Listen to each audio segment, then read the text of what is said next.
வணக்கம் மக்களே, சற்றுமுன் கிடைத்த தகவல் ஒன்றை பார்க்க போகிறோம். மிரட்டலுக்கு அஞ்சுபவர் ராகுல் காந்தி இல்லை, பீகாரில் ஸ்டாலின் பேச்சு திடீர் தகவல். இந்த ஒரு தகவலை பற்றி தான் நாம் பார்க்க போகிறோம். தகவலை பார்ப்பதற்கு முன்னதாக நீங்கள் நம்மளுடைய சேனலுக்கு புதிய பார்வையாளர்களாக இருந்தீர்கள் என்றால் மறக்காமல் நம்மளுடைய சேனலை சப்ஸ்கிரைப் செய்து வைத்துக் கொள்ளுங்கள் மக்களே.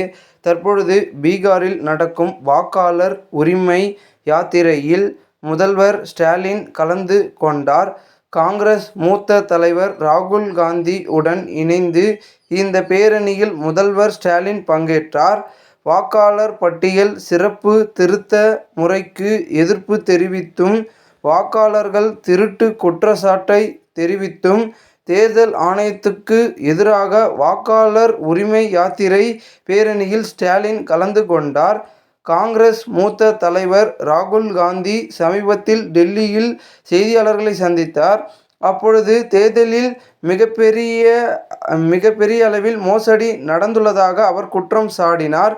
மேலும் இது தொடர்பாக வாக்காளர் பட்டியலில் போட்டோக்களையும் வெளியிட்ட ராகுல் காந்தி, ஒரே ஒரு படுக்கை அறை கொண்ட வீட்டில் 80 வாக்காளர்கள் இருப்பதாக வாக்காளர் பட்டியலில் இருப்பதாகவும் சாடியுள்ளனர்.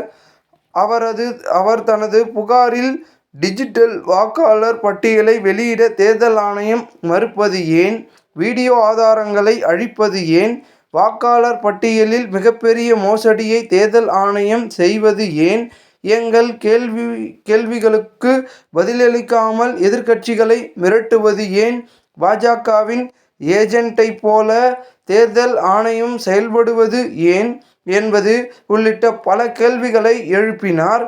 தேர்தல் ஆணையத்தின் நடவடிக்கை மற்றும் வாக்காளர் பட்டியல் சிறப்பு திருத்த நடவடிக்கைக்கு எதிராக ராகுல் காந்தி வாக்காளர் அதிகாரம் என்கின்ற பெயரில் பேரணியில் நடத்தி வருகிறார்.